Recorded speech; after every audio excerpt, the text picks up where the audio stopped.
अस्सलाम वालेकुम। आज हम आपके साथ शेयर कर रहे हैं बहुत ही आसान और मज़ेदार आलू अंडे की भुजिया की रेसिपी, जो कि नाश्ते की बड़ी फेवरेट रेसिपी है और पसंदीदा डिश है सबकी। तो इसको बनाने के लिए हमने हाफ़ कप लिया है ऑयल का और इसके अंदर 2 बड़े बड़े प्याज ऑमलेट की तरह से काट के डाल दिए हैं और इसको मीडियम फ्लेम पे अब हम कर लेंगे सॉफ़्ट। इनको ब्राउन नहीं करना, सॉफ़्ट करना है। और जैसे ही ये सॉफ़्ट हो जाएं तो फिर इसके अंदर हम अदरक और सब्ज़ मिर्चें ऐड कर देंगे। अपने टेस्ट के हिसाब से नमक मिर्च वगैरह डाल लें, सब्ज़ मिर्चें भी जितनी पसंद है उतनी डाल लें। तो इनको हल्का सा भून लेंगे। हल्का सा भूनने के बाद इसको सॉफ्ट करने के बाद इसके अंदर ऐड कर देंगे नमक मिर्च और हल्दी, जो कि हर हांडी में जाते हैं।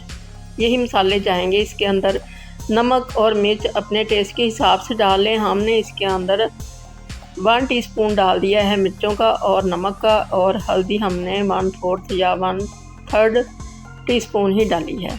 तो इसको भून लेंगे अच्छी तरह से। थोड़ा सा पानी ऐड कर दिया ताकि मसाले जले ना। जब इसके अंदर से ऑयल सेपरेट हो जाएगा तो फिर इसके अंदर हम डाल देंगे आलू, जो हमने बिल्कुल बारीक क्यूब्स की तरह से काट के रखे हुए हैं। 2 आलू हमने लिए हैं, 2 ही बड़े प्याज से और 2 ही आलू हैं दरमियाने साइज़ के। तो इनको अब अच्छी तरह से हमने भूनना है। मीडियम फ्लेम पे इसको आलूओं को हम भून लेंगे ताकि जो मिर्च मसाले हैं इसके अंदर अच्छी तरह से चले जाएं आलू के अंदर। तो इस तरह से हिलाते रहेंगे और इसको भूनते जाएंगे। जैसे ही इसने ऑयल सेपरेट कर दिया आलूओं ने, तो अब इसके अंदर हम पानी डाल देंगे। हस्बे ज़रूरत पानी डालना है, जिससे कि हमारे आलू जो हैं वो अच्छी तरह से गल जाएं। बहुत ज़्यादा भी ओवर कुक ना हो जाएं, ज़रा से हल्के से खड़े खड़े ही रहें, क्योंकि अंडों के दौरान भी इसने पकना है। तो ये देखें, आलू हमारे बहुत अच्छे से गल चुके हैं और अलग अलग हैं, गुले नहीं हैं। तो पानी भी हमारा ड्राई हो चुका है। अब इस स्टेज पे अंडे ऐड कर दें, जितने दिल करे डाल दें। अंडे अपने टेस्ट के हिसाब से, अपनी ज़रूरत के हिसाब से ऐड कर दें। तो हमने इसके अंदर अंडे शामिल कर दिए हैं और फ्लेम को फुल कर लिया है इस वक्त। तो अब इनको हल्का सा हिलाएंगे ताकि इनके जो पार्टिकल्स हैं वो छोटे हो जाएं और ये साथ साथ पकते भी जाएं। और अब इसके साथ ही हम इसके अंदर अदरक और हरी मिर्चें डाल देंगे लंबी लंबी काट के। ये गरम मसाला ऐड कर दिया है और इसके साथ ही हम इसके अंदर काली मिर्चों का डाल देंगे।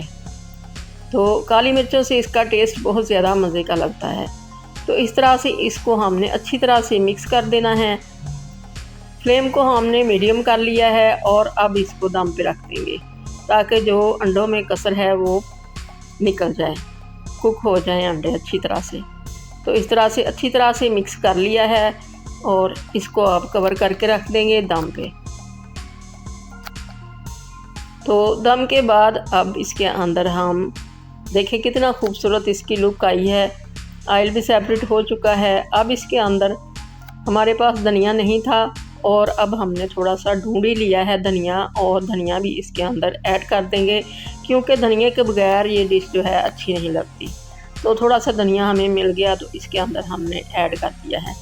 बहुत ही ज़्यादा मज़े की ये डिश लगती है, ख़ास तौर पे नाश्ते में अगर ये बन जाए तो नाश्ता करने का मज़ा दुबाला हो जाता है। और बच्चों को, बड़ों को, सबको ये पसंद भी आता है नाश्ते में। तो इस तरह से आप भी बनाएं। बहुत ही आसान सिंपल सी ये रेसिपी है और सब की जान है। अल्लाह करे आपको ये रेसिपी बहुत ज़्यादा पसंद आए और आपकी बहुत अच्छी बने। दुआओं में याद रखिएगा। अल्लाह हाफिज़।